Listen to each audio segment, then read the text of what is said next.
the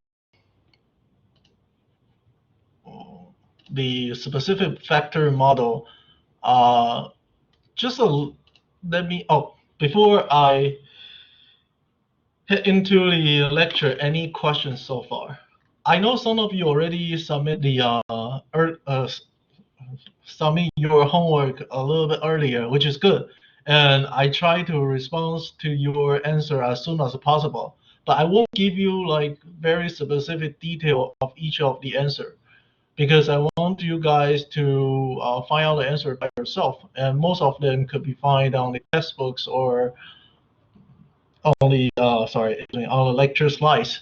So before heading to the lecture, any questions? Yeah, Professor, I got a quick question. Yeah, go ahead. So just to confirm what you just said, and I know you mentioned it at the beginning, but as we go on the homework, we can submit it to you, and you'll let us know if at least if the question is right or wrong. Is that correct? That is correct. That is correct. And many of you, I think 5 students already submit part of their answer, and I will try to give you some of the feedback on the questions that you already write your answer on. Okay, perfect. So I will just skim through it and I will tell you, oh, it looks good, it looks bad, and which part might have some of the mistakes and which part you might make the mistakes, and like which part maybe you head to the wrong direction. So feel free, if you want to submit the homework via the Blackboard assignment section, you could do so because I set the submission on the Blackboard, which is the unlimited. So it's an unlimited submission.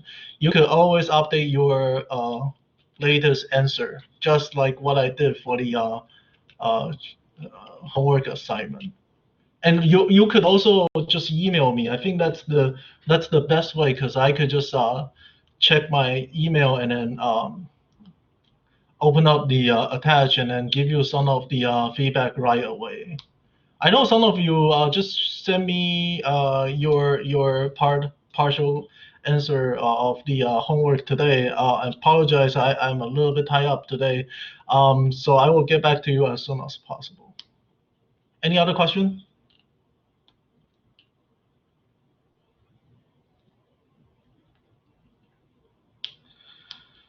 Okay. Oh, I just forget to share my video. Okay, if not, let's kind of a little bit review a little bit of what's the specific factor model.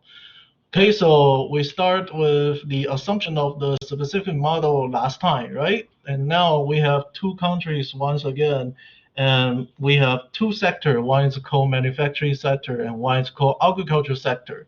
And each of the sector, okay, sector in economics means industry. You could just treat it as an industry. So manufacturing sector means manufacturing industry, like producing goods, the industry for producing goods. And the agriculture will be like farm, and their worker will be farmers. All right, so manufacturing sector, agricultural sector means manufacturing industry and agricultural industry. And both of them use two production input. Okay, so production input means that's the things you have to put into your production so that you could get your output of your production process. So both of the sector use one common production input, which is labor. So labor are commonly used in manufacturing sector and agricultural sector. However, in manufacturing sector, there is one specific factor called capital. Okay, so capital, you can treat it as like equipment for the factory. Okay, think about it. You are going to build up a computer factory.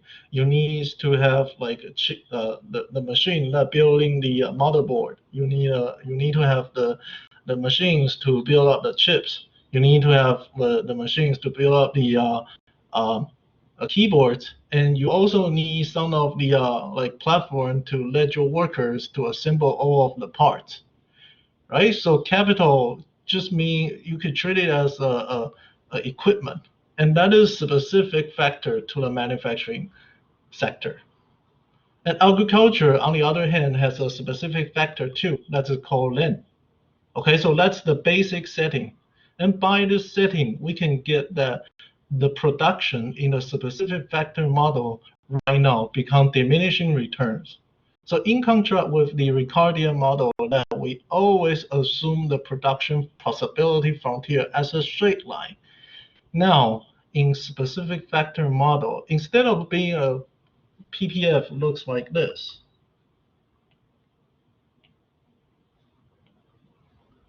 This is a Ricardian model's PPF.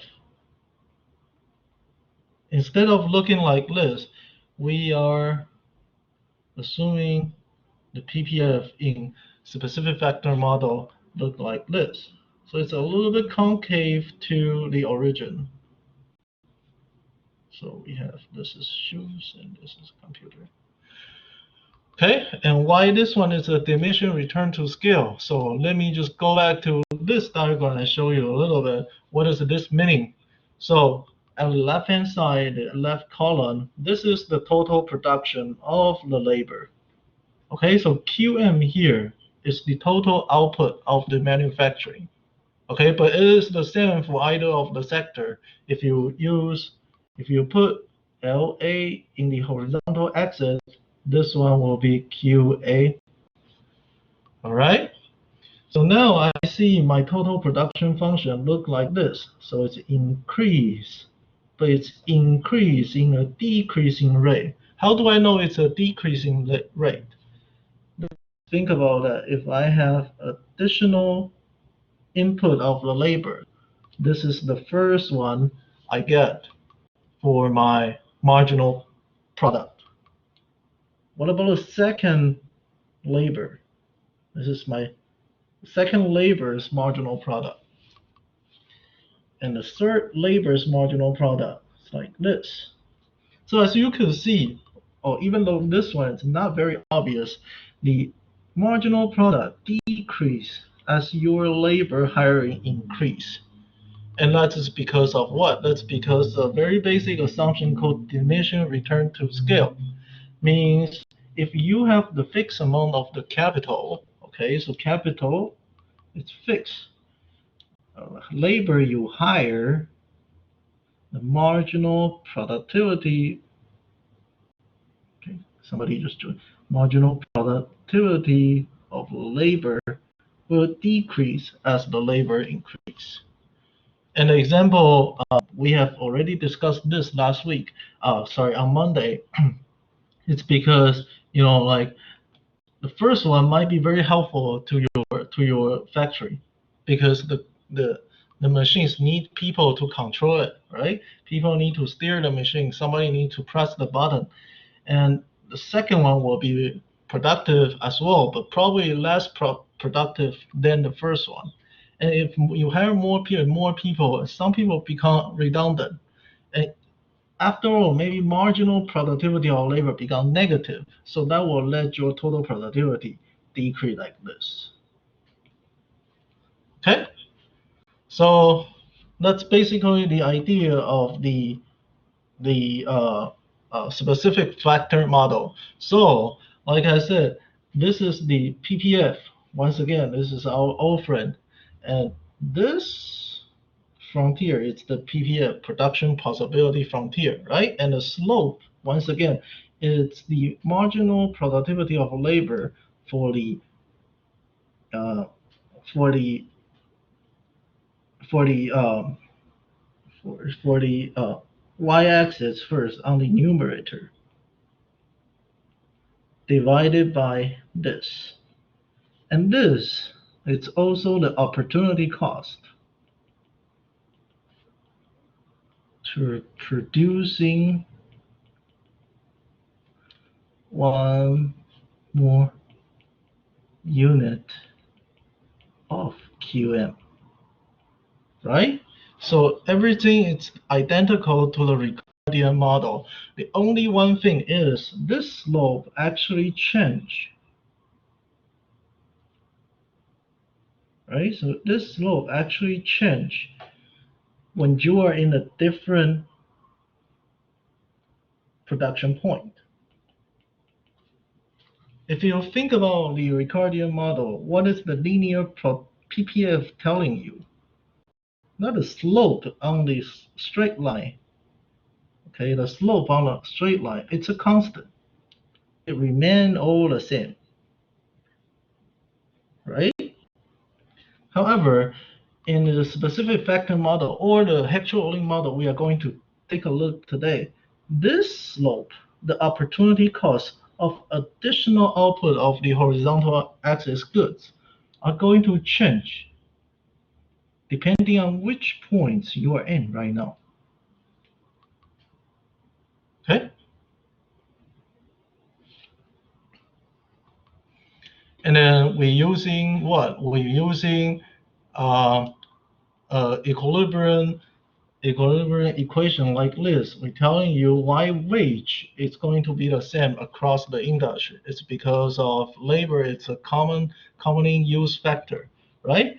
If wage in the manufacturing is larger than wage in the agriculture, the labor will flock into the manufacturing sector, so that manufacturing sector's wage will decrease because the labor in that industry become excess supply. On the other hand, if this is the case and the labor move from the agricultural sector to manufacturing sector, that will decrease. Hold on. Yeah. Okay. I got a question. Hold on. That will decrease the labor supply of the agricultural sector. So once you decrease the labor supply of the agricultural sector, your wage will goes up. Okay, so that's the reason why this equilibrium hold. And I just got a question that P is the price. That's exactly right. So PM, what's the notation of this one? Very good. You guys have to ask the question and let me know if anything confuse you. Okay, so this is price. Okay, okay, yeah. So Audrey, hold on a little bit for your question. Yes. So price PM here. It's the price of manufactured goods. Okay. So what does this one mean? If we step back a little bit, what does just this one mean? So wage, it's equal to the price of the manufactured goods times the marginal productivity of labor in the manufacturing sector, right? So this is from the perspective of whom? From the firm, right? So what's this? This is firm's cost. Why is this one's firm's cost? Firm pay the wage to produce the goods, right? On the right-hand side, PM means the price of the goods. And what exactly is the MPLM? It's the quantity of the goods. Right? So additional hiring labor brings you how much? So this equation are going to hold. So this is firm's cost. This is firm's revenue by hiring additional labor. Did I miss any questions? Let me take a look at the chat room. Okay, no. Yeah, just let me know anytime if you feel confused about the notation. Okay? And then we keep moving on to decided no trade equilibrium and trade equilibrium, right? So where's the no trade equilibrium? What is the characteristic of the no trade equilibrium?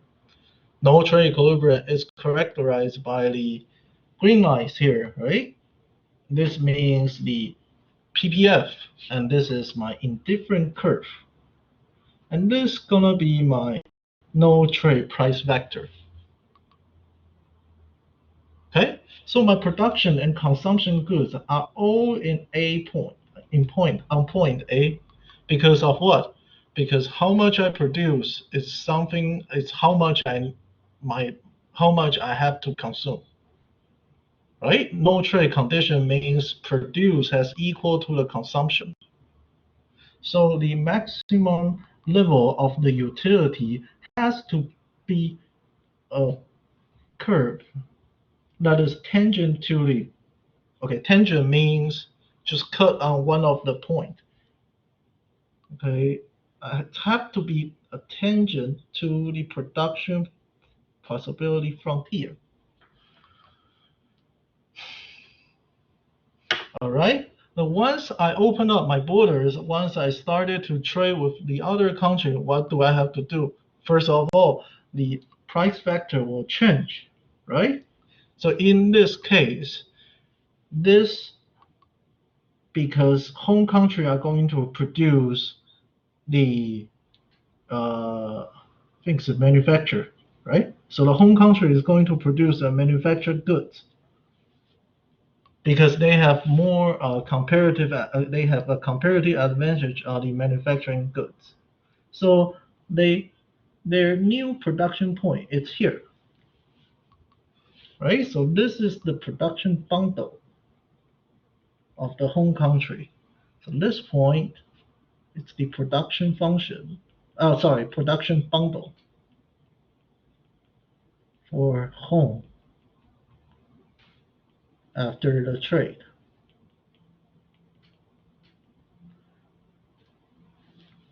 After the trade.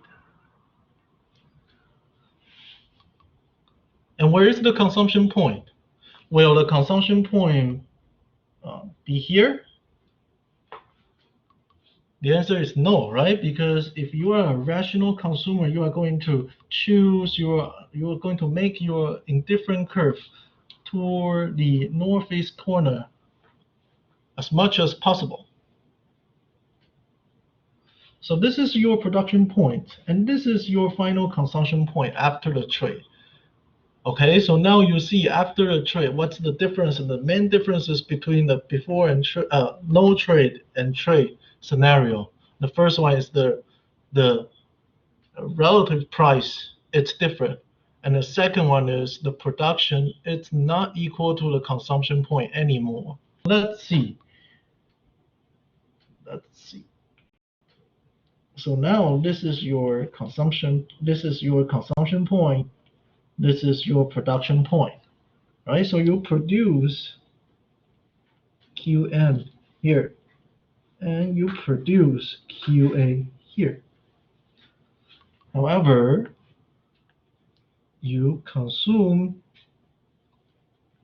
QM fine here, and then you consume QA fine here.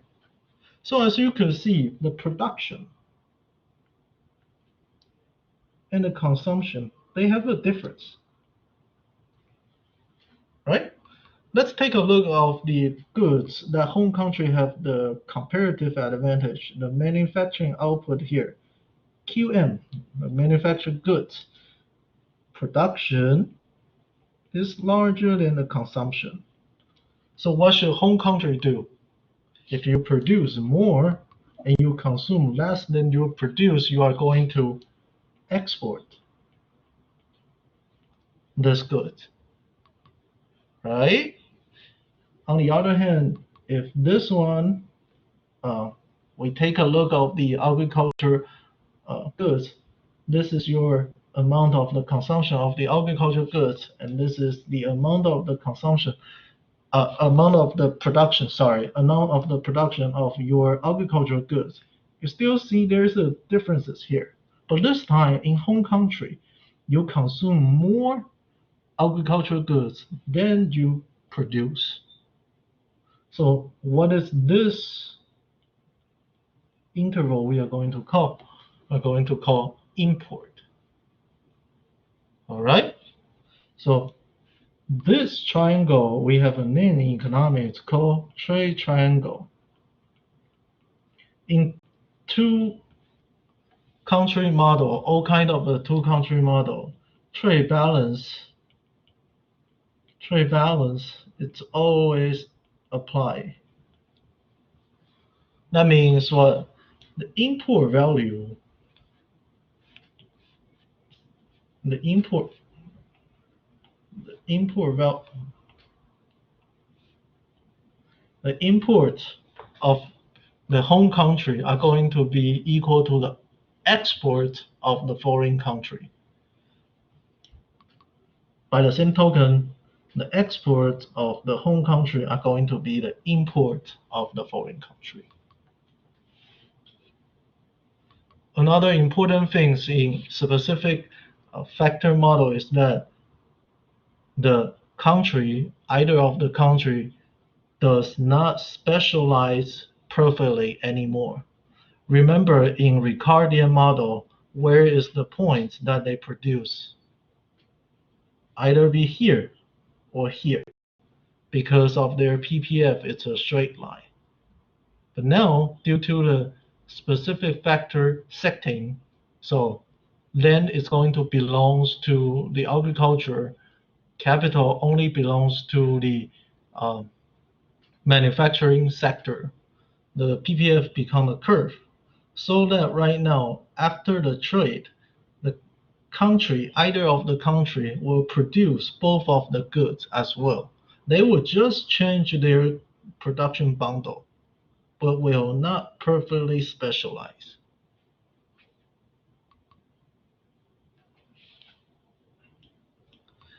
So there's a question. So in Ricardian model, that the countries are always specialized. The answer is yes. They specialize in the industry, in the goods that they have the comparative advantage.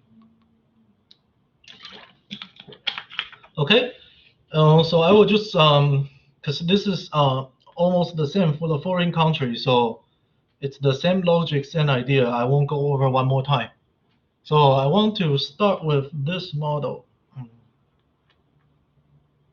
Hold on. I want to start with this model.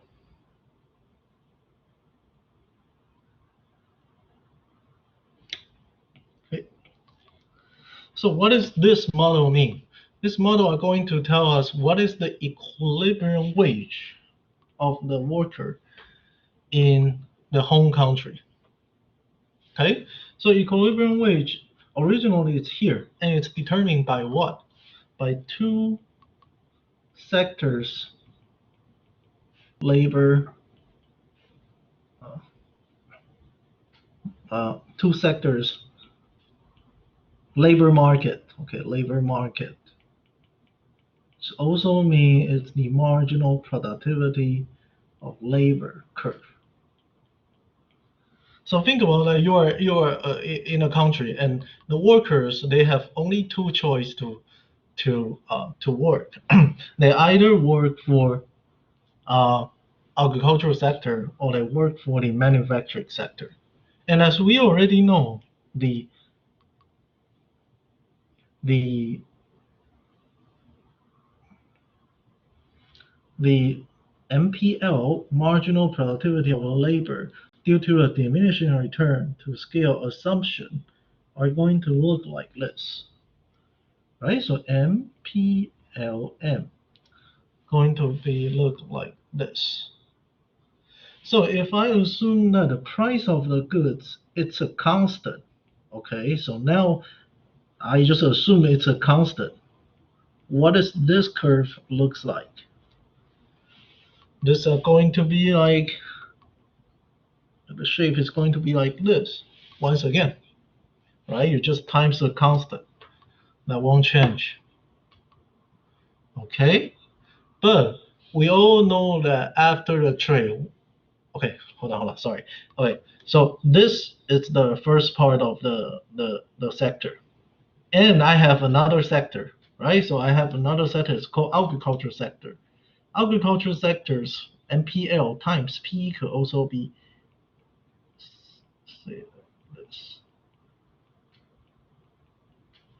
right? And in order to determine the equilibrium wage, I need to do one more trick.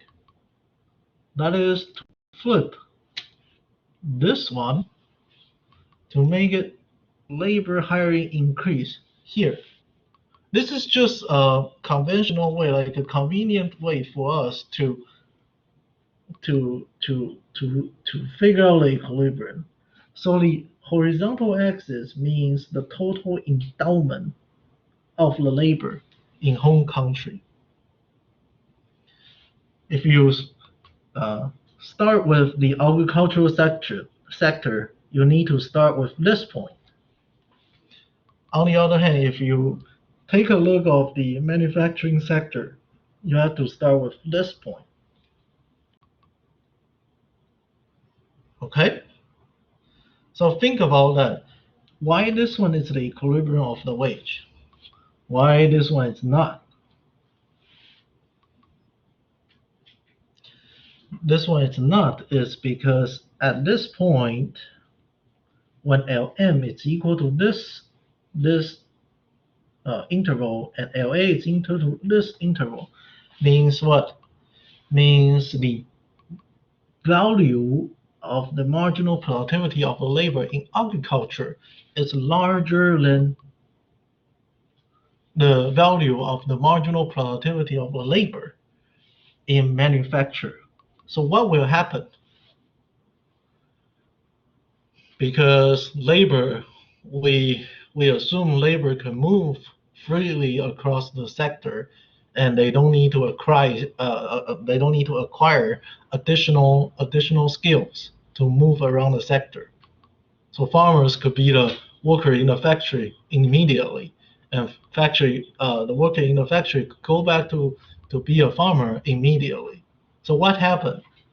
If labor is here, means the value of being a labor in agriculture, being a farmer, is larger than the value of being a worker in a factory. So of course, people will move from manufacturing to agriculture, right? So this is my original labor hiring in manufacture, and this is my original labor hiring in agriculture. Sorry, this is the manufacture and this is the agriculture. So now labor will move from the manufacture to agriculture because the value, the return is higher. So Lm will decrease, La will increase. So let's shift this line close to the equilibrium point. And it's the same logic for, where's my eraser? It's the same logic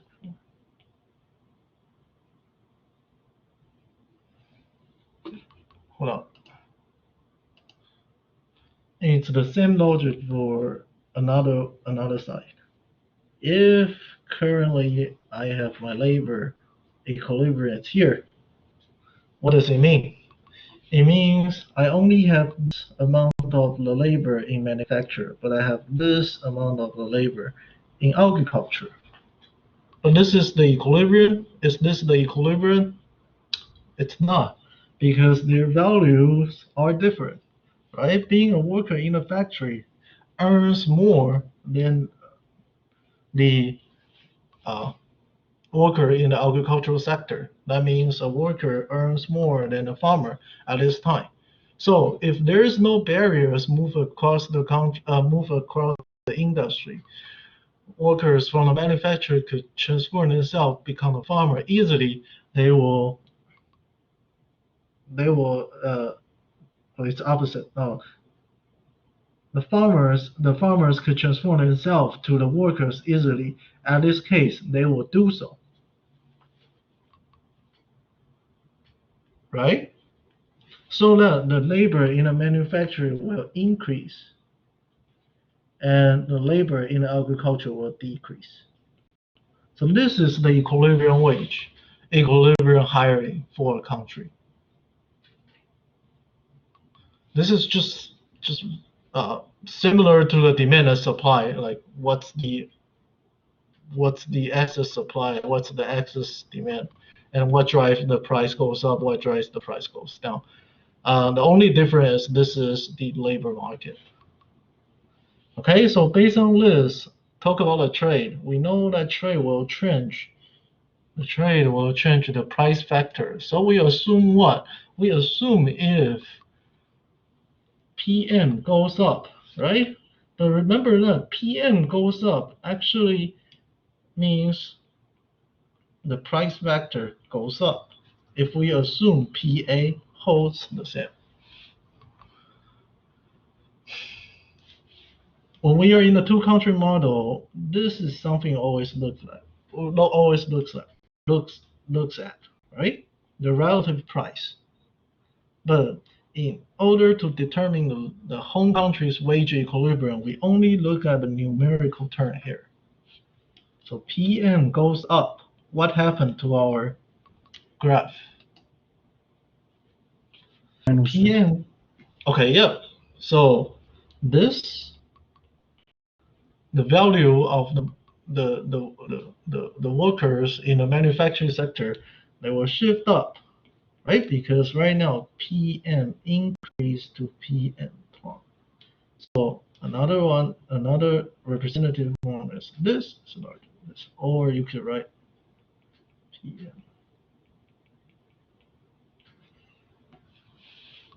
So what happened? Once again, we find the equilibrium. We already know that the intersection of these two lines, this line and this line,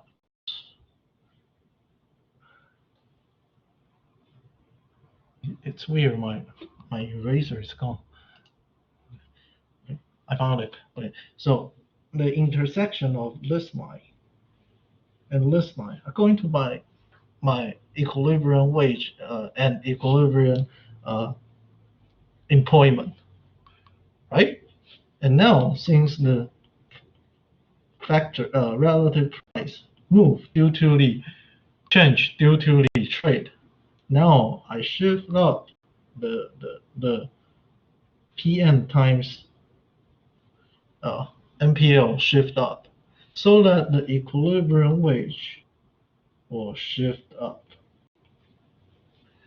Okay, remember what? Remember that the change of the PM will always larger than the change of the wage. And you can see from this diagram, this is the change of the price, and this is the change of the wage. Okay, so I think this is where we left on Monday night. So let me just give you a numerical example here. Yeah, go ahead, Jake. Yeah, Professor, just quick. So just going back to the last point you said, did you say that the change of wage will always be greater than the change of price, or are you just saying in that model? In this model. In this model. I thought I heard you say always. Okay, I thought you said always, and then No. Yep, just in this model. That's a good clarification question. Thank you. Yep.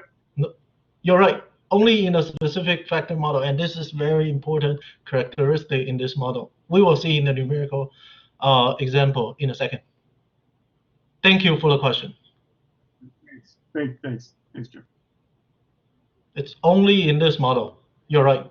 Only in this model. It's because capital only belongs to the manufacturing sector, and land only belongs to the agricultural sector. Okay.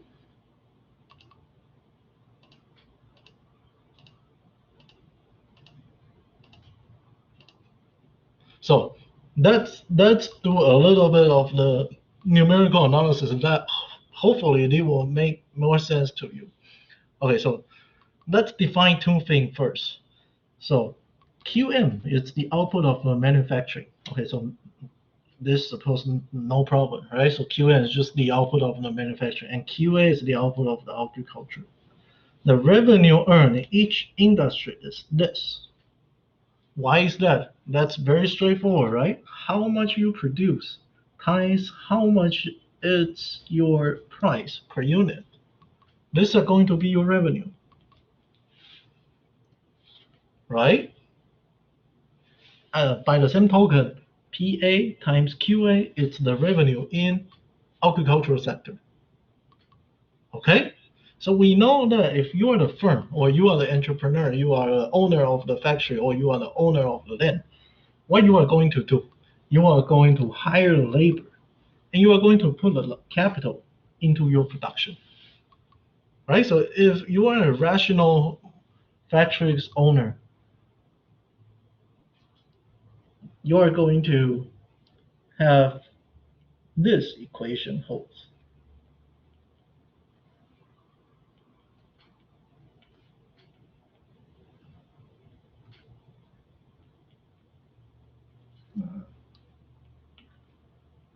Payment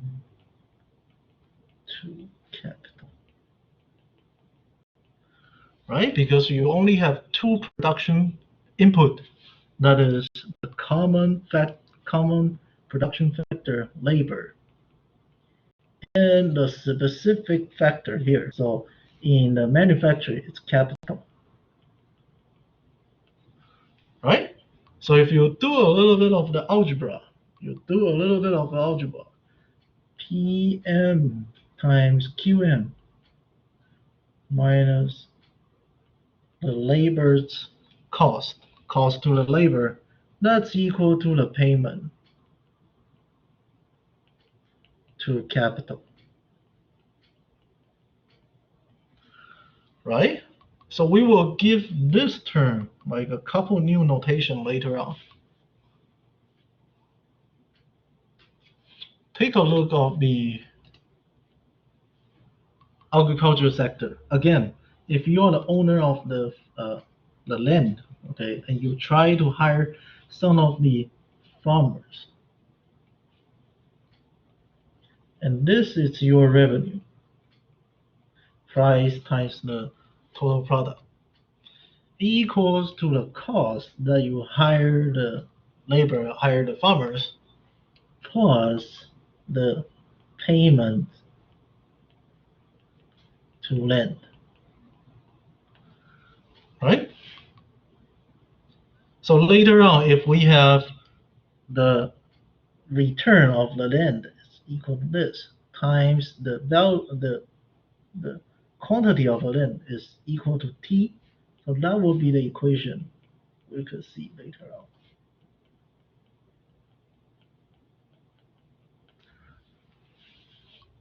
Is this clear? So the return of the land, if you do a little bit of the algebra, put this one in the left-hand side, divided both sides by T, you are going to have P, and this is PA times QA minus W times LA.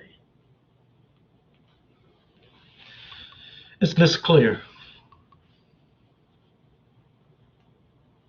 Okay. Yeah, so it's the same thing applied to the manufacturer sector. Okay, so I don't want to go over again. So manufacturer sector, RK, it's the return to the capital or the payment. I think it's return. What's the book say? Rental on the capital. Yeah, rental on the capital. RK, it's equal to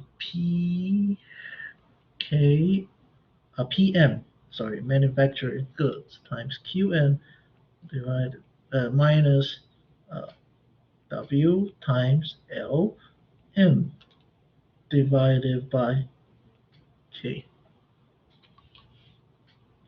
Okay, so this is exactly the next slide we will see. Oof. Right, so we call these two terms RK, the rental on the capital, and RT, the rental on the land. That's just the notation. So by definition, it's what? A rental on the capital is the earnings of one unit of the capital the earnings, the returns, right? So sometimes we call returns. The earnings of 1 unit of a capital we call RK. The earnings of 1 arcade of the land we call RT, right? And I already show you how do we derive this. Then we need to think about what happened will trade. What will trade affect the rent, the the rental on the capital and the rental on the land. So think about that. The logic behind this is, as more labor is used in manufacturing, the marginal product of capital will raise because each machine has more labor to work it. Okay, it seems a little bit of strange things because I told you what? I told you labor increase, MPL supposed to decrease, right? But what happened here? What's the meaning here? What's going on here? We are looking at which part? We are looking at the marginal product of capital. Instead of labor, we are looking at marginal product of the capital here. So think about that. You own a fixed amount of the machine and you hire more labor in the beginning of your production. Uh, in the beginning of your production. So the first one will be, so say that one machine at least needs one worker to control it. So the first labor come in, the machine's marginal productivity will increase. The second one, you become more handy, your productivity will increase higher. So the marginal product of the capital will increase, will rise because of more labor join your production. So on the other hand, if the workers move from the agricultural sector to the manufacturing sector, the marginal product of the land will fall.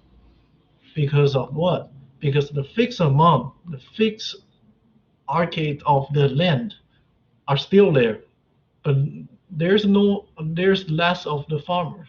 So farmers move from the uh, from the land to the factory.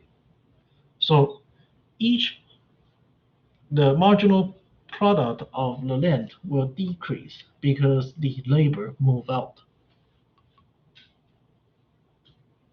Okay, so that gives us a very important conclusion here. An increase in the quantity of labor used in an industry will raise the marginal product of the factors specific to that industry. So what is in this case?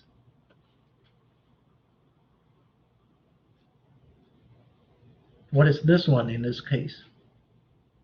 There's going to be capital, and the industry are going to be manufacturing. Right? On the other hand, a decrease in the labor will lower the marginal productivity of the specific factor. Okay, so in this case, if the workers moves from agriculture to manufacturing, the decreased marginal productivity of the specific factor is what? It's the land in agricultural sector.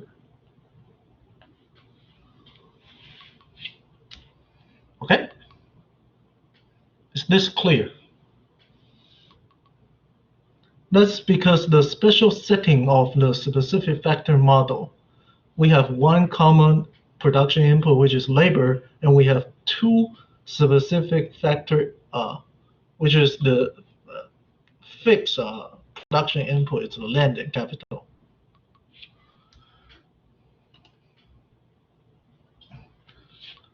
So with labor leaving agriculture, the marginal product of each acre falls. And so RT over this will also falls. right? So marginal product of each acre is this, right? So this is the rental on the land. And if the price of the goods it's holding the same, this drop, this total will drop.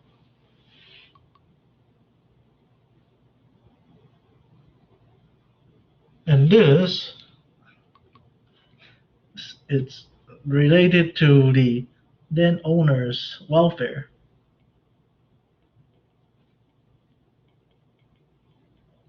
What? Right? The rental on the land decrease. Real rental on the land, because divided by the price level, real rental on the land decrease. So that landowners, their welfare, of course, will decrease. So the landowner will worse off in this case if the relative price of this increase due to the trade.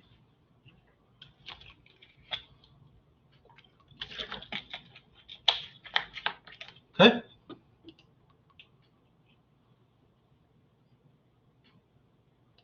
I just want to give you the numerical example here. So everything, I expect this one will be one of the homework assignment after today's lecture. And I could tell you that this will show up in a midterm as well. So make sure you understand this. Okay, so here is the setting. Here is the setting. So I have two sectors. Okay, so manufacture and agriculture, which is like very basic setting in the specific factor model. Excuse me. And the sales revenue for the manufacturing is 100 in the beginning. And the payment to the labor, it's 60. Okay, and the payments to the capital, it's 40. So as you can see, this equation holds, right? Sales revenue, it's equal to the labor, payment to the labor plus the payment to the capital, right? This is one of the result of the equilibrium. Okay, so let's turn our attention to the agricultural sector. The revenue, it's also 100 in the beginning. Payment to the labor, it's 50. And the payment to the land, it's 50. This equation is still whole, right? Everything should be okay here. What happened after the trade? We know if trade happened, the price, relative price of the good will change, right? You could say either it's because they try to produce different from their consumption, or they try to be better off. They try to take advantage of the gains from trade. So let's assume that this relative price increase, and by how? By the price of the manufacturer increase by 10%, and price of the agriculture increase nothing.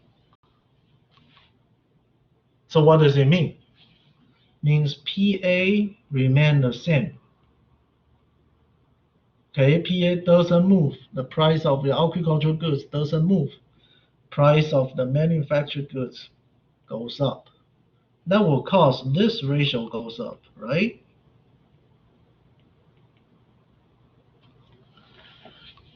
Sorry, this is P. Is this clear? And for the workers, we assume that the wage increased by 5%. So now the question becomes what? I know the price increase. I know another goods price change, and I know the wage change. What else do I need to know? I need to know what happened to my rental to the land, and what happened to my rental to the capital. Sorry, it's opposite. should be rental to the capital here and rental to the left here. Okay, so this is my basic setting. Okay, basic setting after the trade. So now we need to calculate out this and calculate out this. And then we need to compare this, this, this. That's the whole idea of the numerical model, the numerical example here. So I want to pull up the whiteboard. So if you want, you could download the slides and open up on your computer so that we could work together.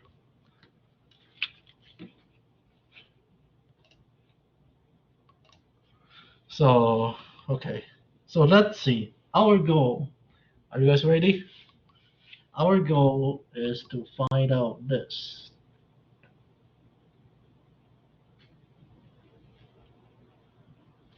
Firstly. Good. Thank you, Jordan. Okay, so our goal is this. So by doing so, what do we need to know? First of all, let's think about it. From the very beginning of the equation, K times R, K equal to PM times QN. And what? Minus W times LM. Right? This is the payment to the capital. This is the payment to the labor working in the manufacturing sector. This is the revenue in the manufacturing sector. Right? Okay? After the trade, what will change? Will K change? Nope. We only care about the price, right? So these three terms are the change part. So using the mathematical terms, okay, mathematics, but this is basic algebra, nothing related to calculus. K times this.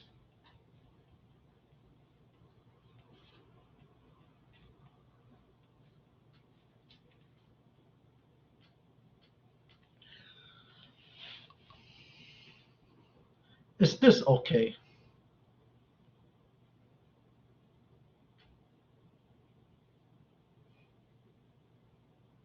Okay, thank you, David.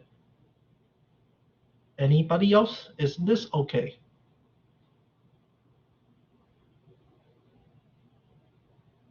The small triangle means, delta means the change. Very good. Okay, so the next step that the books tells you is to find out this. All right, so just do a little bit of the algebra.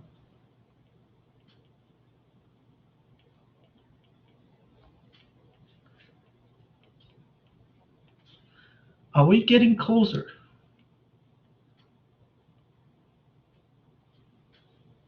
What else do we need?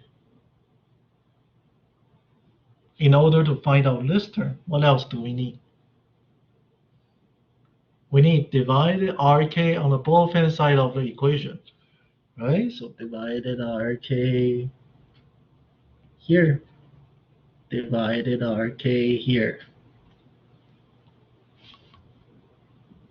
Okay? Okay, and the next thing is just a little bit more trick on the algebra. This term is something we are interested in. A equal to K times RK P delta PM times QN. But do we know what is exact number of the delta PM? We might know, but it's a little bit hard to find. Do we know? No, we don't know in this case, right? So what we need to do is to construct it with something I already know. So I know this is equal to what? If you go back to the original problem, that's equal to 5%, 10%, pretend over 5. 10%, exactly. right? So I know this number, but this is something I created artificially. What do I need to do to make this term identical to original one? I need to time another pm here, so that one pm in denominator, one pm in numerator, they could cancel out. Right, so you see the trick here.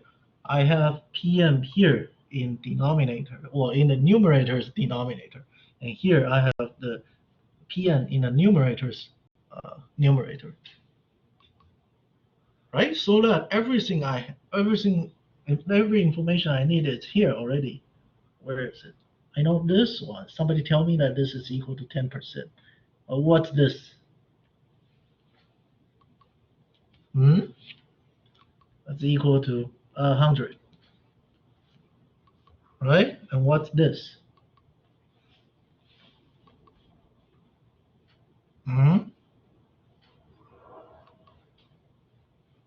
That's equal to 40. Yes. Very good, Jacob. Okay, and minus this term.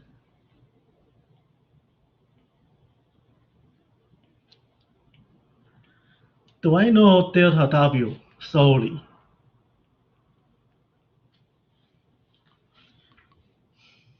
I don't, right?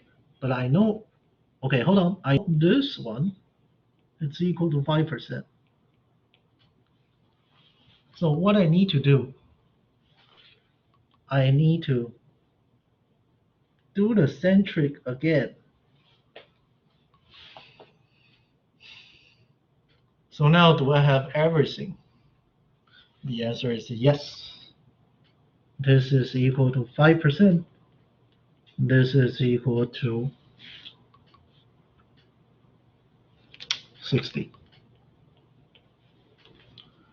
Right? So just plug in a number. In the denominator, you have 40 right now. Numerator, you have 100 times 10% minus 60 times 5%. And what do you get? You get 10 minus 3 divided by 40. Right? So that's equal to 7 over 40.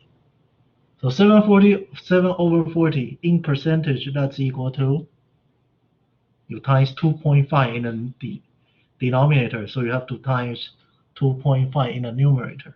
7 times 2.5, that's equal to 70.5%. Right, so go back to check your answer if this is the number of this term.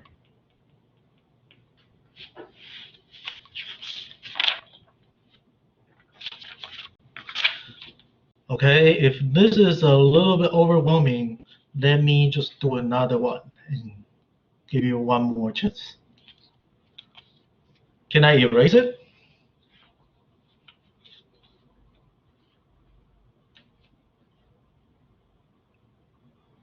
Okay. Okay. If not, just let me know. Okay. So, since we already know this, it's equal to 70.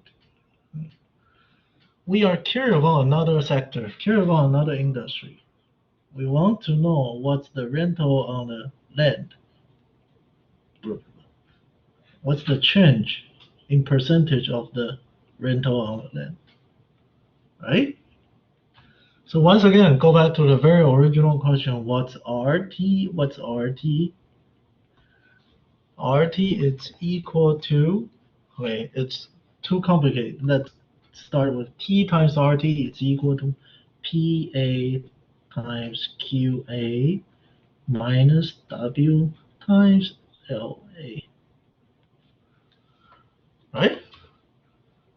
Quantity of the land, rental of the land, equal to the revenue of the agricultural sector minus the other production inputs cost. Right? Originally should be PA times QA. It's equal to T times RT plus W times revenue. It's equal to pay to the land plus pay to the labor. Okay. RT is equal to T in denominator PA times QA minus W times LA. Right? After the trade, what happened? Everything related to price change. Delta RT equal to delta PA times QA minus delta Q times LA divided by T. Okay, so is this something similar? Okay, so hold on. So is this something similar to what I'm looking for? The answer is yes, right? So what else do I need? I need to divide RT in the both-hand side in the denominator, right? So now if I divided this,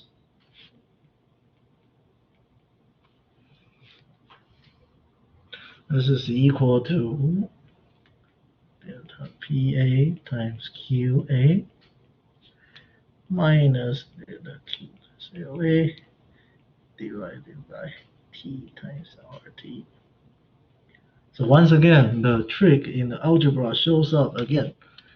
Do I know this solely? I don't know. I only know this, right? So what should I do?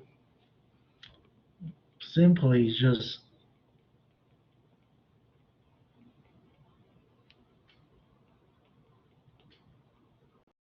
both times a PA in the numerator and denominator here, right? Minus, do I know this one solely? No, I only know the change in percentage. So I need to add W here, right? Divided by this. Okay, so by this token, do I have everything? Sorry, there's some point just missing. A and LA. If you cannot see very clear, just let me know. Okay. Do I have everything I need? Yes, yes, very good. So I have this, I have this, I have this, I have this, and I have this. What's the number? The T times RT is equal to 50. Okay, this one, delta PA over PA, because we know that PA doesn't change by assumption. So this one is 0, cancel out. So this term, it's 0, cancel out. What is delta W over W? That's equal to 5%. Times LA times W, that's equal to 50. Very good. So what do I have? 50 in numerator, 50 denominator, so that's equal to negative this. Right? So now I have this is equal to.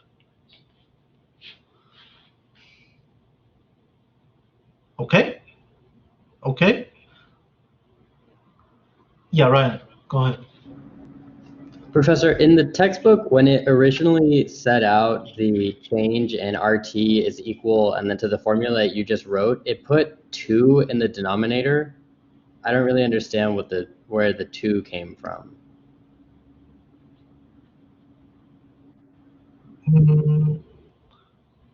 Are you using the 4th edition?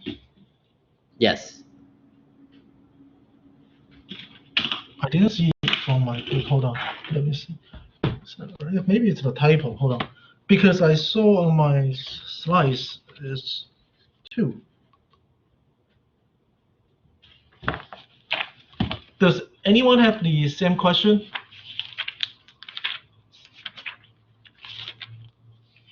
Ryan, can you tell me like which page you are looking at? Like which where's the real number shows up?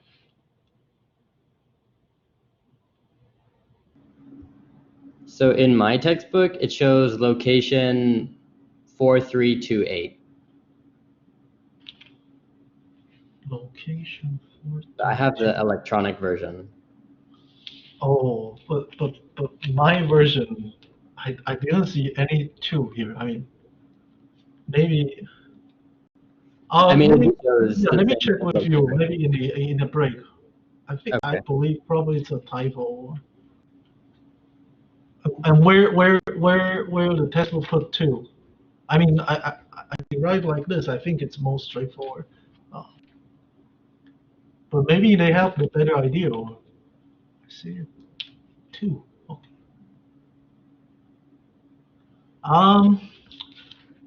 Okay, so maybe in the maybe after today's lecture or in during the break or in the intermission, Delia and Ryan, you could like maybe share your camera with me and I could take a look what happened.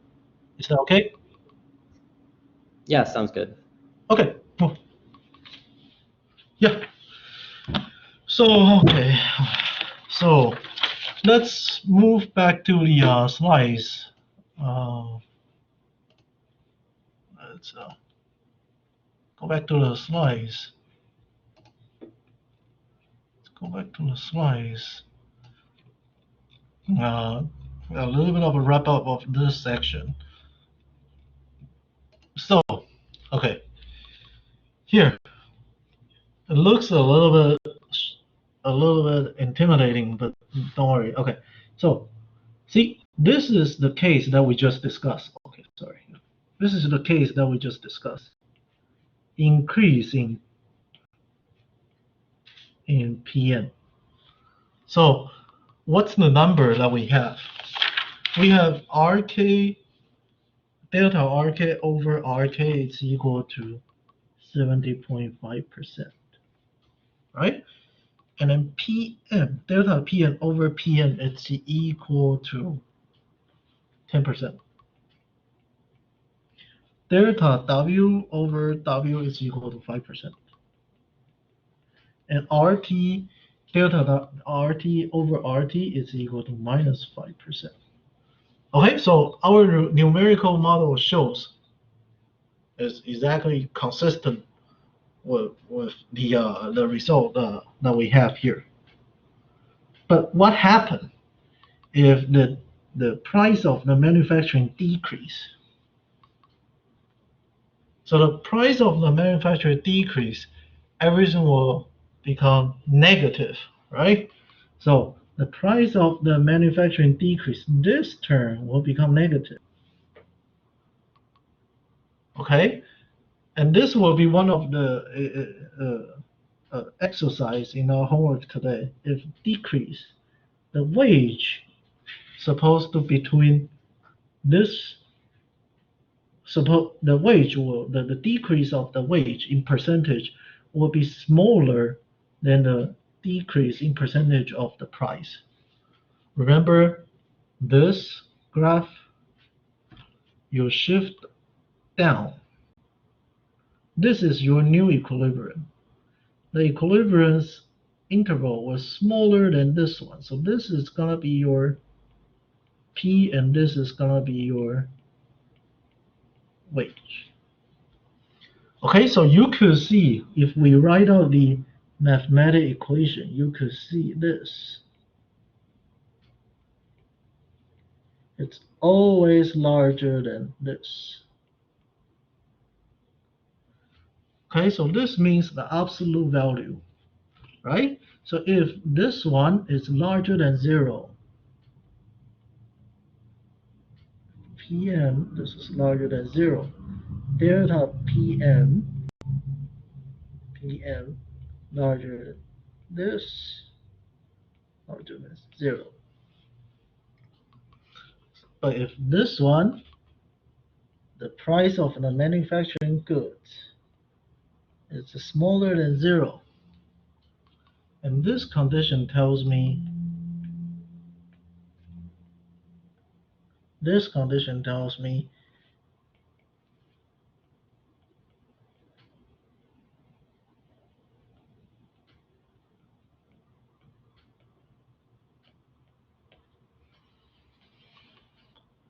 right?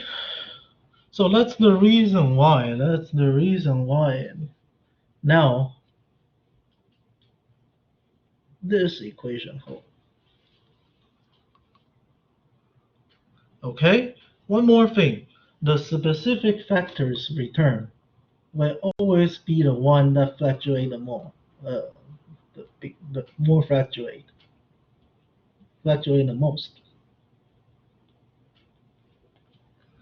So if the price of the manufacturing goods decrease, the rental on the capital will decrease more. So you could think about that because workers, they can move around between a country and move around between a sector. So the workers, they have kind of a protection. So the price decrease will give a small value of the decrease in the wage, right? On the other hand, the specific factor which cannot move, you have to belongs in one of the sector, belongs to one of the industry, will be hurt most, right? Okay, so if you use this logic, you can see the specific factors either grow the most or they decrease the most. So this is the case if we take a look of the PM. On the other hand, if we take a look of the price of the agriculture goods, increasing the agriculture goods, that means this term are going to be larger than 0, positive, right? So delta PA means the change of the agricultural goods are going to be positive. So this term will be positive.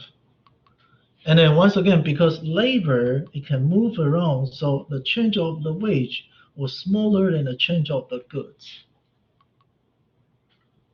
And this one, because it's fixed in one of the sector, land cannot be used in the manufacturing sector, their profit will goes up, the rental growth will goes up the most. And on the other hand, the manufactured goods rental, the rental on the capital will be decreasing.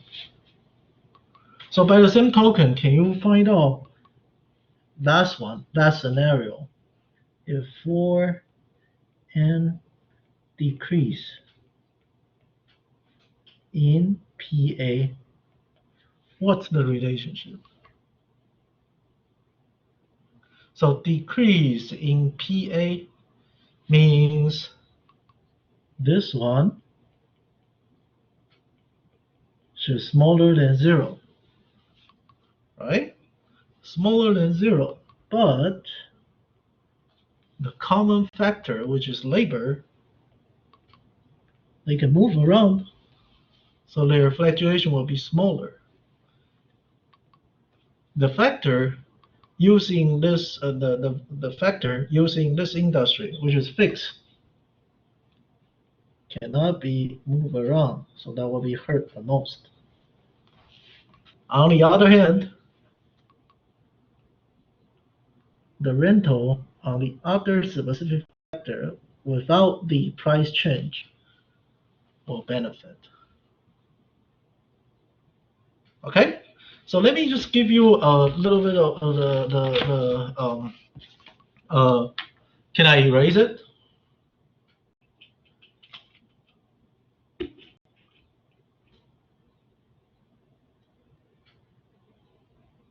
Not so many response. Okay. let me just give you. Well, I actually write on my board. Can you guys see on the board? I don't think. I think board is not function does not function so well. Let me pull up the whiteboard and then give you. Uh, hmm. Okay, so let's see. This is one of the important fact of the specific model. So important fact. Important fact. Well, specific factor model. Okay, so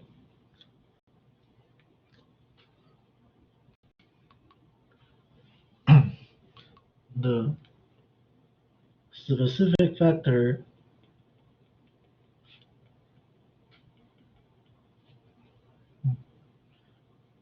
whose relative price has increased.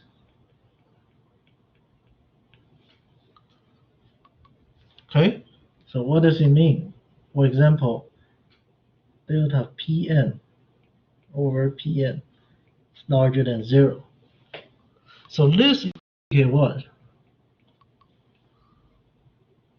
This indicates the manufacturer sector gains, agriculture loss. Right? Okay. And this will be caused by the same result by what? If it's the other sector's relative price decrease, costs the same thing. Okay, so this is case number 1. Case number 2. If the specific factor whose relative price has decreased. So for example, delta Pn over Pn smaller than 0. That means all in all, the manufacturer sector losses, agriculture sector gains. Okay, and what will have the same result?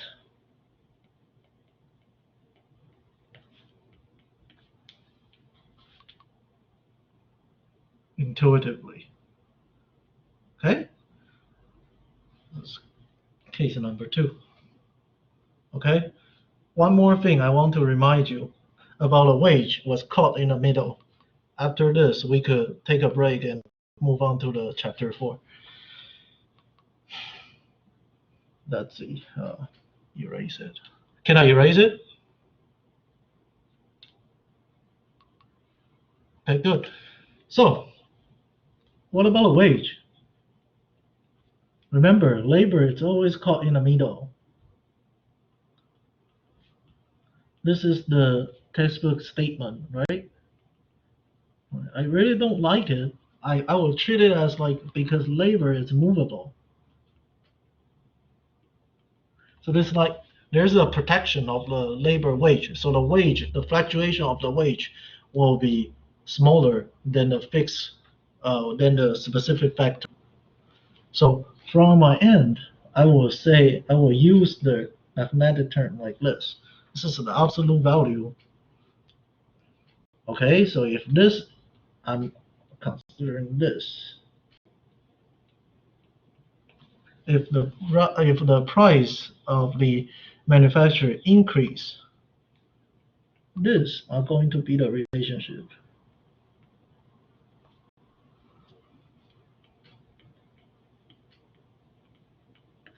Okay, so see if it's increase what happened? Means this is larger than 0, right? So this is larger than 0.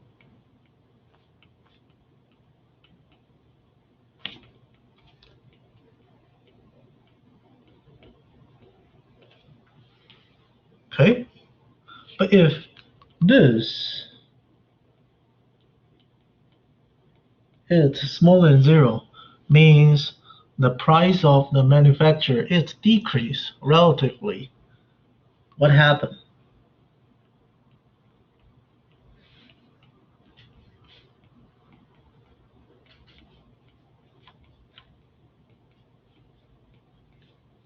Right?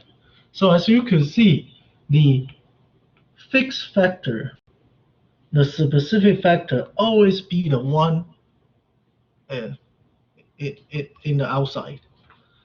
It will fluctuate the most. On the other hand, the common production input will be fluctuate the less, and the price of the goods fluctuates in the middle. Okay, so we will talk about the Heckscher model. I try to finish Heckscher model today, and we will take a short break, and we will come back at 7:50. Okay, 7:50. Paul, right after the first half of today's lecture, and if you will, you could just let me know what do you think about the lecture today, whether it's too fast, okay, or slow, or too slow. So reveal the distribution right now. 2 people feel it's too fast, 3 people feel it's fast, and rest of the people, like 9 people, feel it's okay. So I guess this tempo is acceptable. So feel free to interrupt me during the lecture anytime. Please do. I would like to know some of your responses. Right. Second thing is, Ryan pointed out one of the questions in the first half of the lecture that if you're using the electronic, the e-version textbook, you might see a typo on the textbook that is here. Let me share with my screen with you. So, thanks for pointing out, Ryan and Delia. If you're using the e-version textbooks, you see like here, delta RT is equal to 0 times QA minus delta W times LA divided by 2. I believe that this is supposed to be T instead of 2. Should be T. And this should be the typo when they try to convert everything to the digital version. I believe. It doesn't make sense if 2 suddenly shows up here. Okay? So thank you for pointing out and benefit everybody in the class. Okay, so let's move on to our Heckscher model, which is the chapter 4 in Finstra and Taylor. So how many models we have learned right now? We have learned 2 models, and this is going to be our 3rd one. So can everybody remind me what's the in the very beginning of the textbook, what's the force behind a trade? What kind of the reason will cause trade that the scholar and research believe right now? Okay, technological differences. Very good, Peter. What else?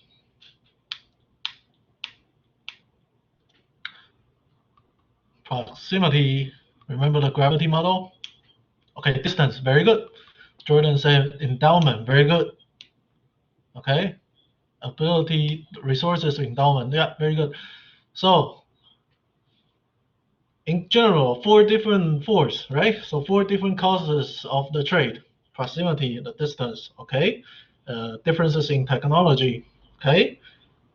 And we are going to talk about the next one, is differences in the endowment or resources, which is the Heckscher model. Okay, so that's the the third model we are going to introduce. Okay, so I won't read through. So okay, just read through a little bit. So in this chapter, we outline a Heckscher model, a model that assumes that trade occurred because countries have different resources. Okay, so different endowment, right? So sometimes we call it endowment in economics literature. Means what kind of the goods, how much of the goods, how much of the production inputs you have in a country. So for example, Canada has a large amount of land and therefore exports agricultural and forestry products as well as petroleum, right? So they have a lot of the natural resources, so that's the reason why they export it. In United States or Europe or Japan, they have highly skilled worker, and much capital so that they could export and develop sophisticated services and manufacture goods. For example, the iPhone, computers, right? On the other hand, China and some of the other Asian countries has large amounts of workers, but relatively small amount of the capital, so they export more labor-intensive or less sophisticated manufactured goods. Like what? So in this chapter, throughout this chapter, sophisticated goods will be computer, and less sophisticated manufactured goods will be shoes. Okay. Uh, okay. So we already talked about Ricardian model, specific factor model. What's the difference? So the Ricardian model does the trade is purely because of the differences in technology, and we assume that the production input, there's only one production input, is the labor. So we try to relax the assumption on the production input step by step right now.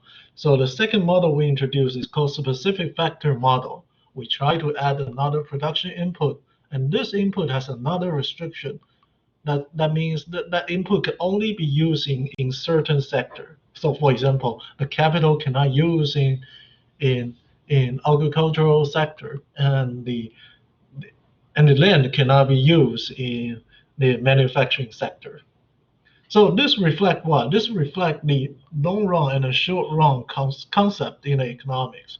I don't know if you the microeconomics course you take. What is the typical definition of the long run and the short run in economics? A short run means in a short period of time, and long run means a long period of time. Or do you guys have another suggestion on that? So short run means basically short run means that uh, a capital and land is fixed, right? So capital and land is fixed. So that's the reason why this specific model is under the perspective from the perspective of the short run perspective. And now we need to relax the production input model a little bit further. So now the capital and then land probably is a little bit weird. But capital and land, they could be switched. They can move across the sector. Means what? If we are using the language in the previous chapter, manufacturing sector right now has three different production input. It's capital, land, and labor. So as the agriculture sector have three different production input. Okay, so this is a long run. It's a long run perspective. It's simply just because the capital and land, they are movable. They are not fixed anymore. So I think the books are going to tell us something in the actual model. Okay, so the differences, I will talk about the differences later on. Give you a graph that will be easier. Okay, so second goal is to examine the empirical evidence on the Heckscher-Ohlin model. So Heckscher-Ohlin model, it's good, but after this theory coming out, after this theory was proposed by two economists, some people do an empirical test on this one and find a very surprising result. You will see that's called Leontief paradox later on. So that basically means that the Heckscher-Ohlin doesn't work. Like the Heckscher-Ohlin is still have some of a problem. So that's the reason why we need to still develop our theoretical model. So all the model we see right now um, have their caveat, have their defection, the their we need to that's the reason why we try to study multiple different models to see like once you relax this assumption, what kind of effect will show up. Okay. So let's see. Basically, this sometimes Heckscher-Ohlin model will call like there's a last one it's Vanek. So sometimes you will see in the literature it's called HOV model, or most of the time will just be Heckscher-Ohlin. So whenever it comes to the Heckscher-Ohlin, the most important terminology shows up is the capital intensive or labor intensive. So sometimes you will see from a newspaper that some of the country are being categorized as a capital intensive, and some of the country are be categorized as the labor intensive, and the country are categorized as a capital intensive countries should export the capital intensive good, and for the countries whose industry was dominated by the labor intensive firms, they should export a labor intensive. And the goal of this chapter is just give you walk you through why this is the case. Okay, so the definition of the intensity, okay, the labor intensity or uh, relative labor intensive of each industry is look like this. So think about that. Right now, we still have two different sector or two different industries, and both of them need to use labor and capital. So we give up the land right now. We only treat each of the industry. They need two production input. Those two are freely movable. So capital is not fixed at the shoe industry or computer industry anymore. It's not specific fixed to one sector. Instead, labor, just like a capital, is just like labor. They could move across the sector. Okay, so shoe production being more labor intensive than computer implies the labor, okay, the ratio between labor and capital using in shoe industry is larger than the ratio between labor and capital used in computer industry.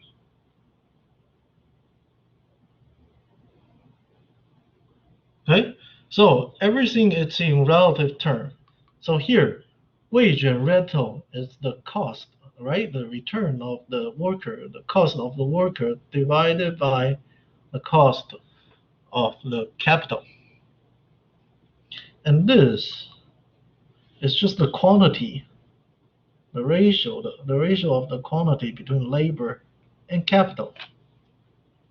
So as you can see, if a country is relatively labor intensive, their labor demand will be a little bit outside, right? So this one is labor intensive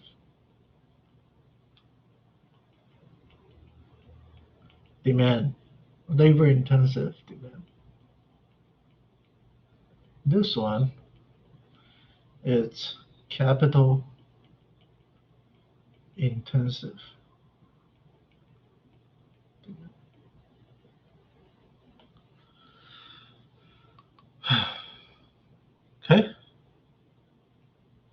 Because what? Because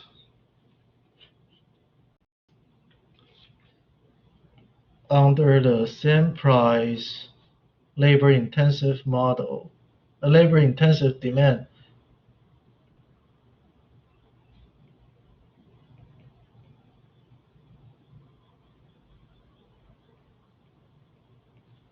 it's larger, right? The labor intensity in labor-intensive industry is larger than the labor intensity in capital-intensive industry under the relative price.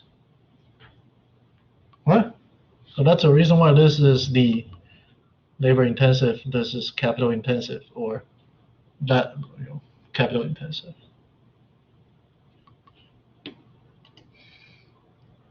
So assumption 3, foreign is labor abundant.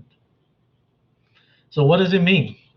Remember that we let L bar as a labor endowment in each of the country. And what notation we use as a foreign countries as a foreign country? We use this star sign, the asterisk, right? So this means labor endowment in foreign country. So this is in home country. So by the same token, K bar and K star bar, this is the capital endowment in home country. This is capital endowment in foreign country. So if I said in the future, throughout the courses, throughout the lecture, foreign is labor abundant. So foreign country is labor abundant country means what? The endowment or the ratio between labor and capital in a foreign country is larger than the ratio between labor and capital in home country. So if I said foreign is a labor abundant country, this implies what? Because this is a two-country model, right? So one country is labor abundant. So on the flip side, that means home country should be a capital abundant. So this could be represented by just flip this inequality, right? So you flip it, find a reciprocal of the both sides. You have to change the equal sign. So K star bar over L bar star is larger than K over L. No, sorry, yep, smaller. Flip, yep. Okay. So the final assumption 4, right now is assumption 3. Assumption 4, the final output, shoes and computers could be traded freely. So it's a free trade condition right now between the nation. The labor and capital do not move between countries. Important, labor and capital move between the sector, but do not move between the country. And 5 and 6 just guarantee you the production and the preference are the same. So the supply side, the technology are the same, and the demand side, the preference are the same. That's it. So remember that everything in a Heckscher-Ohlin model, everything is in relative term. Wage, it's in relative term. It's the wage rental ratio. Labor intensity, it's a relative term. That means the ratio between labor and the capital. Okay? Start to build out a relative, the feeling, the idea of the relative price and relative quantity from now. Okay, so there is another term called reversal factor intensities. Okay, so what does this mean? Okay, so if we're using computer, Okay, we're using computer and shoes, two industry. Okay, and given any two countries, for example, American and Canada, or like American and China, the US and China, every different pair of the country, a computer supposed to be more capital intensive in both of the country, right? And shoes industry supposed to be computer should be relatively capital intensive industry, and shoes industry should be relatively labor intensive industry across all the country, like across all the pair of the countries. But this is not always the case.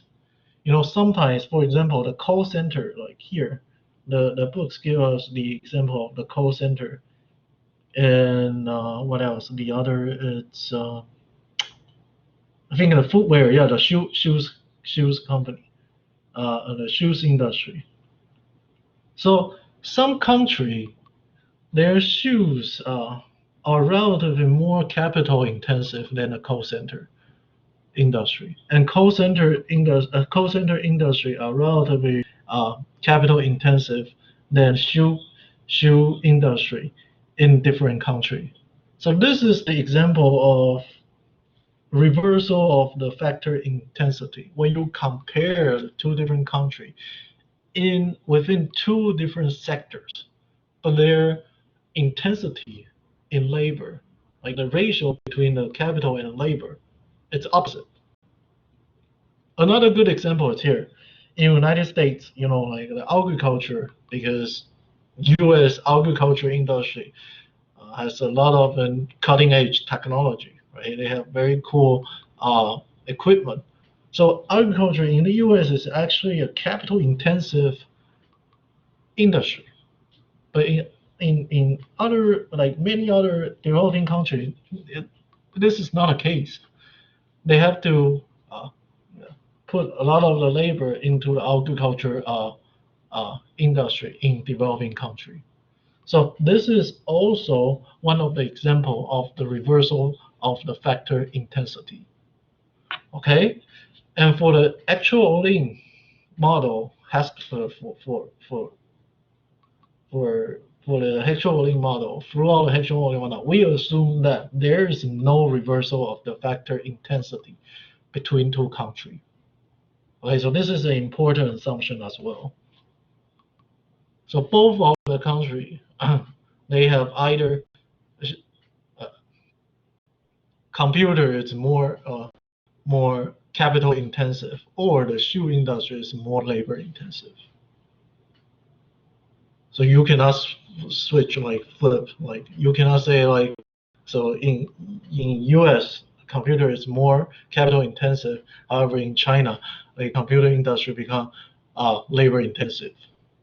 So if you're using that framework, using the Heckscher Ohlin model under that framework, and those two countries, they have the reversal of the factor intensities, your result will be wrong, will be incorrect. Okay, next one. Okay, so let's go back to our old friend. Starting from the production side, what is this? This is the production possibility frontiers of both of the country, right? So starting here, I would like to just go over a little bit comparison between the models. Okay, so let you know what's going on here and where are we right now. Think about the Ricardian model. If you try to draw out those two production possibility frontier, what does it look like?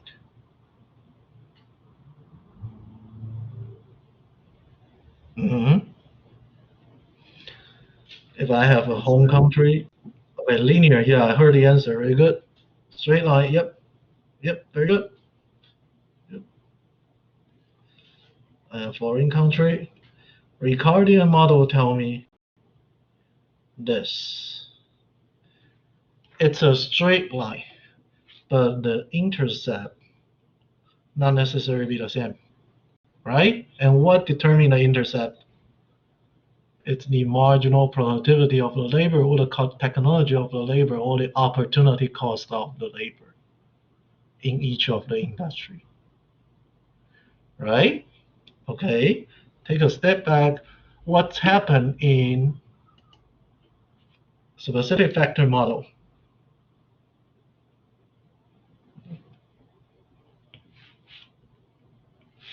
Specific factor model tell me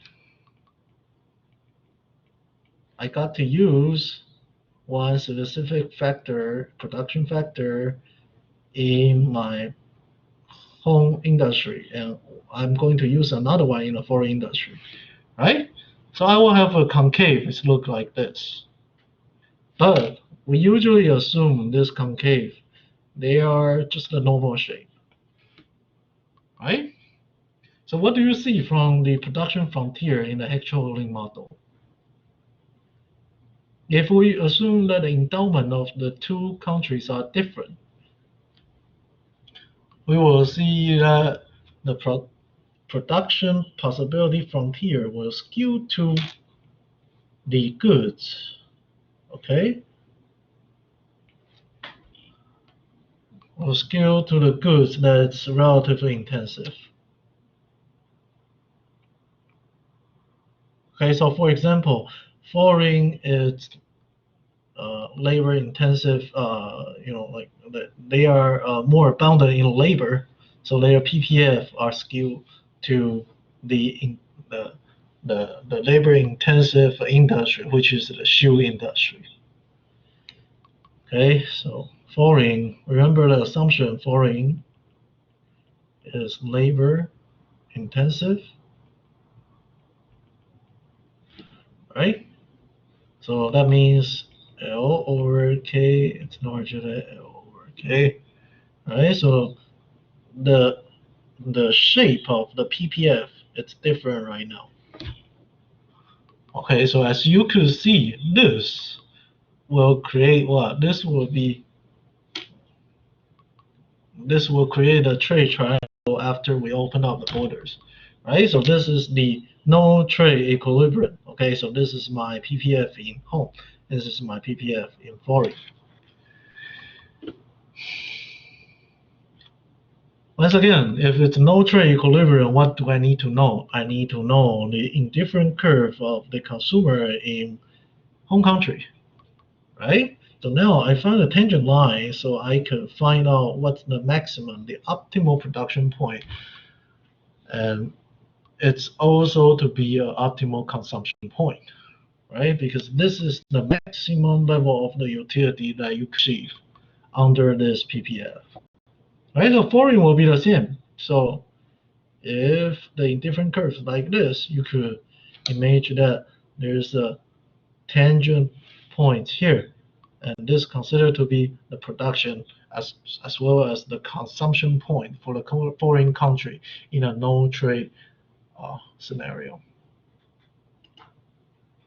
Okay, so that is exactly what we have. But think about that. Think about that. This price under no trade equilibrium, those two prices are different, right? So without a trade, PC over PS in home country and PC over PS in foreign country, they are different. So which one is higher? So in this case, this is higher, right? So we take a look. What happened when the trade happened? A is the original production point as well as the consumption point. But as we know, if we open up the trade, the consumption and the production point will be different. So the price, instead of being the original price, is like this. This is my original no trade price. Now, I could get a higher utility if I rotate my relative price to to a steeper straight line. Right, so now home country has a gain from trade. Why? Originally, the utility function is here, right? Okay, let me find my eraser. Originally, the home country's utility function, it's a tangent curve here. Now, this it's the new utility curve. So home country have the gain from trade, right? And gains from trade could be represented by there's no U, so U1, U1 here, U1 to U2. Remember northeast corner again. Okay, so if I have the two different relative price and I have two different, I have the trade triangle, can I construct the demand and the supply on the international market? The answer is yes, right? So where's the trade triangle? Let's take a look again. Trade triangle is here, right? So consumption, okay, so this is, what's the combination? QC3, QS3. This one, B point is QC2, QS2, right? So which one is bigger than which one? QC3. So the consumption of the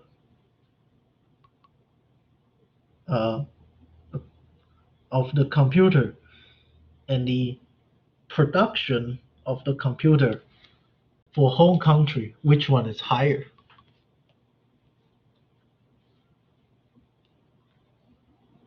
Just compare the value, right? So should be QC2 is larger than QC3, right? So that means in home country, in computer industry, production is larger than consumption. So for home country, if the production of the computer is larger than consumption, what happens? You will export, exactly. On the other hand, QS3, QS2, which one is higher? So consumption of the shoes, it's higher than the production of the shoes, right? So that means in home country, you need to import of the shoes, right? And all this trading scheme, it's under the relative price here. So as you can see, what's the A point mean? A point means zero export of the computer. Okay, if you think about this as international market of computer, point A, in order to draw out the supply and demand curve, we need at least two pair of the P and Q, right? So now I have the first one, it's point A. So point A means this original price, PC over PS, autarky, but exports nothing. Export 0 unit of the computer. If right now the price of the computer increase relatively than the shoes, I should export more, right? And what is the value of the export? It's the differences between consumption minus the differences between consumption and production. Right, so this is the point of the export under the relative price level, PC over PS. So as you can see, the international market for computer, the supply will be like this. On the other hand, for the foreign country, their price originally should be that higher, and they will import nothing under the autarky. And they will reach the same amount of the export because it's two-country model. They will import the same amount of the home country export under the same relative price. So this is going to be the supply of the international market of the computer, and the red line are going to be the demand of the international market for computer. So go back to our model a little bit. What do you need to know to use Heckscher-Ohlin model to do analyze? First of all, of course, you need to know the PPF. But knowing PPF is not enough. You need to know the labor intensity in each of the country so that you can know the shape of the PPF.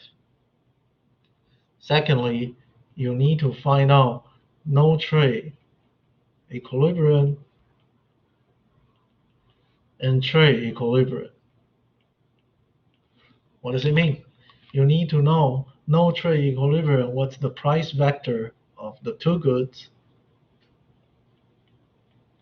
and you need to know what's the price vector after the free trade. All right, and based on this, you should be able to figure out one side of the international market. If you are the exporting country, you are the supply of the goods. You are the supplier of the goods. If you are the importing country, you are the demand of the goods on the international market. Okay. I know the slides is a little bit messy right now, but let's take a look of the foreign country. So this is the home country. So this is what I exactly said. So two different price vector, right? Original price vector, autarky price vector.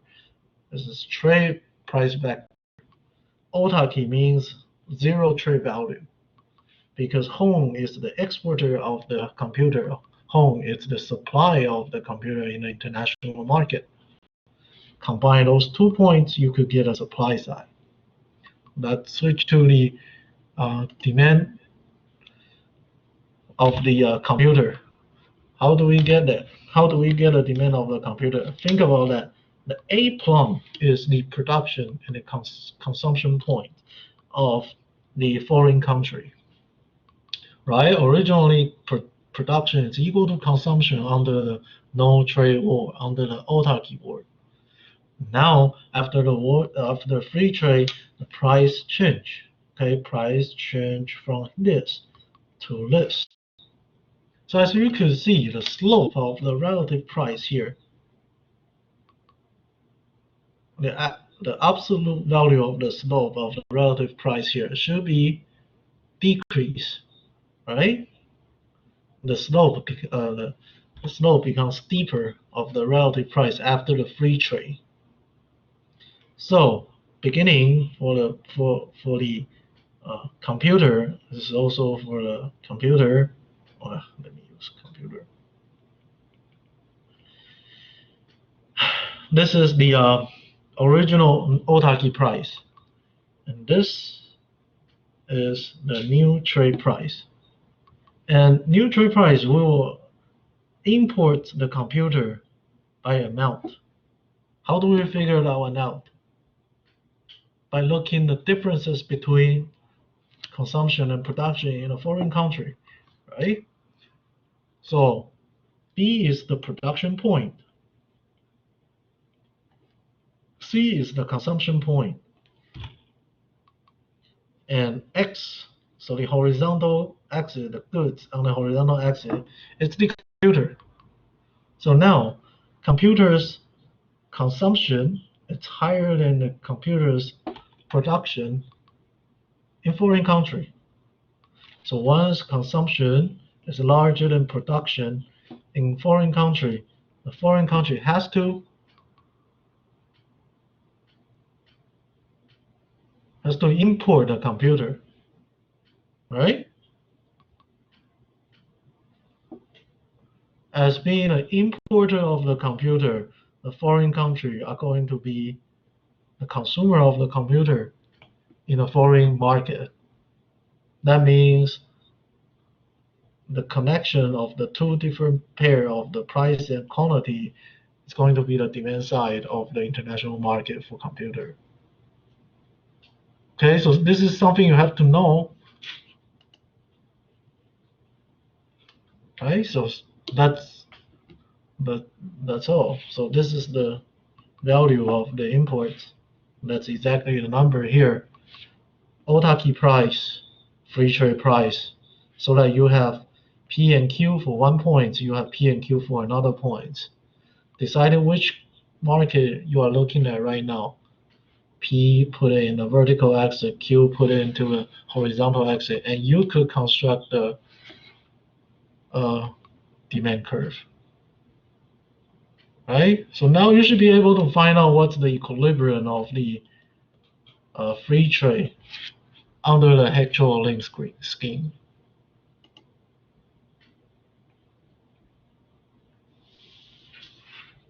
Okay, so this is called the free trade equilibrium. So I just rephrase a little bit. The world relative price of computer in the free trade equilibrium is determined at the intersection of the home export supply. So there is a home export supply. It's this curve. And foreign import demand. Right? So if you are the importing country, you are the demand. You are the consumer. If you are the exporting country, you are the supplier. And this two terms, they have an equal sign here because we assume balanced trade between two countries, right? We only have home and foreign two countries in our model. Okay, so pattern of the trade. Home export computer, the good uses intensively the factor of the production capital found in abundance at home. So capital, it's more abundant at home country. Remember that? So now home country's PPF is look like this. So that's the reason why this part of the PPF, it's fatter. Right? It's not like a normal PPF look like this. It will skew to the abundant, to the goods using the abundant resources. So for example, this is the computer, and if home country, it's intensive in capital, which is the factor that using to produce the computer, the production possibility frontier of the home country will be skewed to this. And on the other hand, the foreign country will be like this, skewed to this way, because foreign country is labor intensive. So it will skew to the market, the goods using labor more. So as you can see, the different shape of the PPF actually play an important role in the Heckscher-Ohlin model. This is the origin of the trade force, why the country trade with each other under the theoretical model of the Heckscher-Ohlin, right? So it's actual theorem, as you can see, like a lot of time on the news or some economists will refer it from time to time. Actual theorem is this. So foreign country export shoes is because that goods use intensive the factor of the production.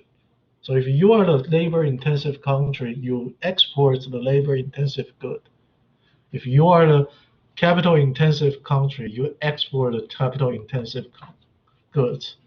If you are the capital-intensive country, you import the labor-intensive good. If you are the if you are a labor-intensive country, you import the capital-intensive good. So you see, right now, technology still play a role in our analysis. But what else is more important? The endowment of the labor and capital is more important.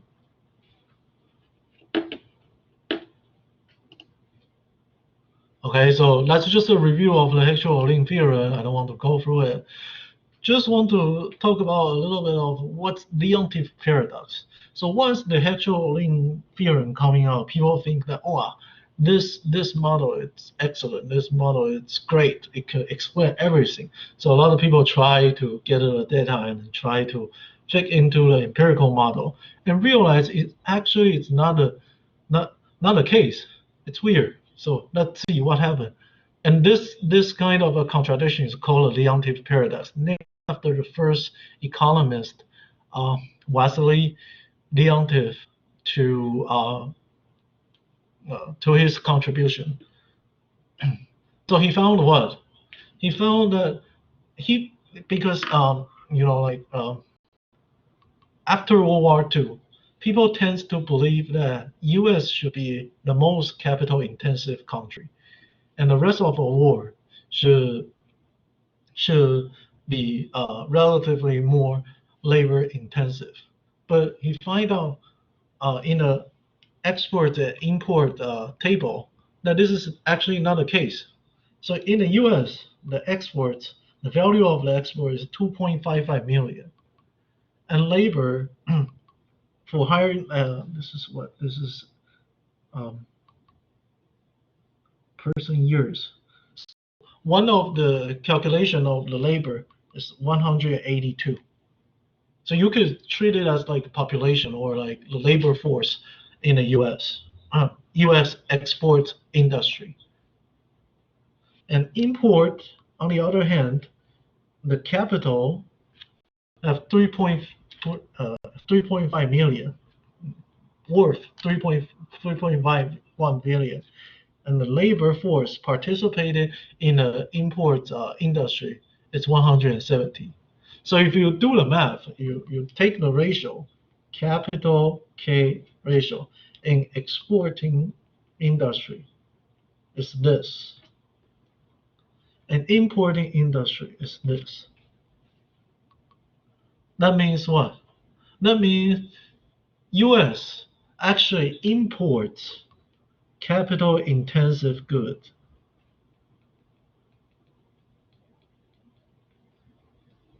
And exports labor-intensive goods.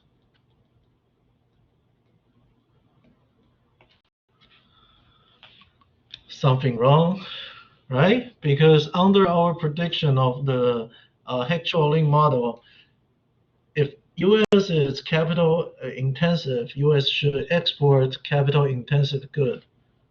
But in reality, this is not the case.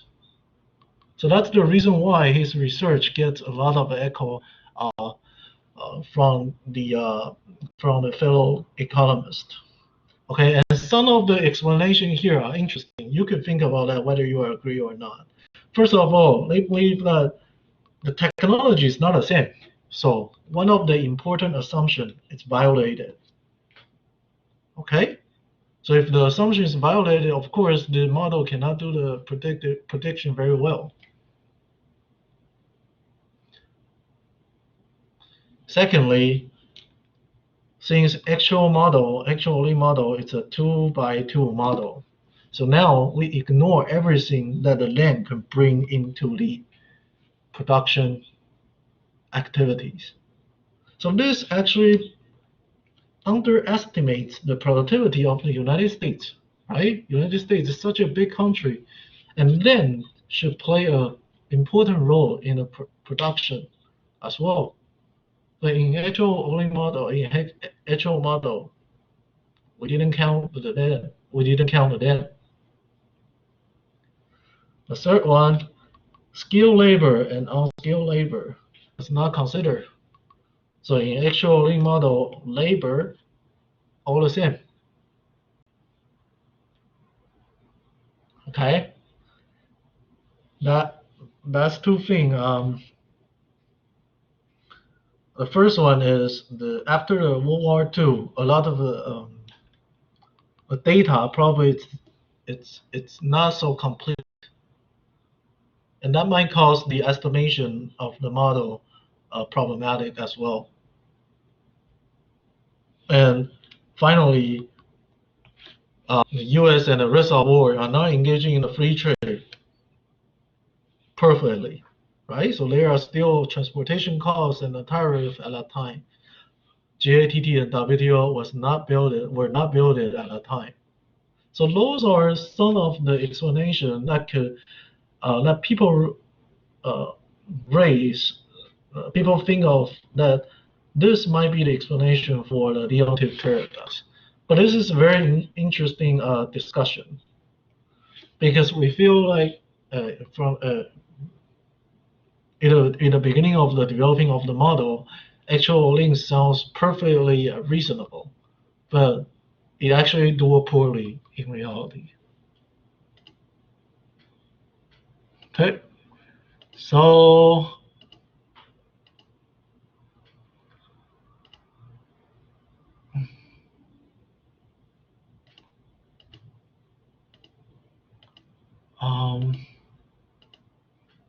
I think I will leave you guys to read through the slides until page 30.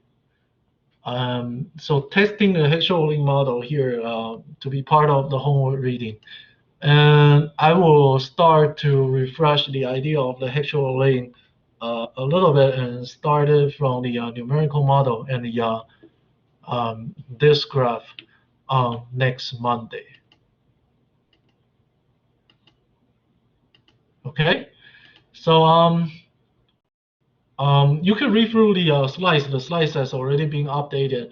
And for my plan right now, I plan to cover completely chapter 5 as well. So chapter 5, the FDI and the movement of the labor will be covered completely. However, we only have two lecture left in the trade part. So if that is being said, it means that next Monday, I probably will extract some of the important parts from the rest of the chapter. And I will talk about it in the second part on Monday. And then on Wednesday will be like a shorter lecture and will give you some of the time to ask the question. So we won't cover all 11 chapter in Finchra and Taylor for the trade for the midterm, but I haven't decided which part I'm going to extract it out. But I will let you know. So keep an eye on the Blackboard, and I will make the announcement once I pin down my schedule. Okay. So thanks for showing today, and wish you have a good weekend. And tomorrow I also have the office hour, and I will update it, the homework assignment questions for like today's. One question probably will be the numerical example of the specific factor model, and another one will be the basic of the actual link model. Okay. With that being said, any questions? Any other questions?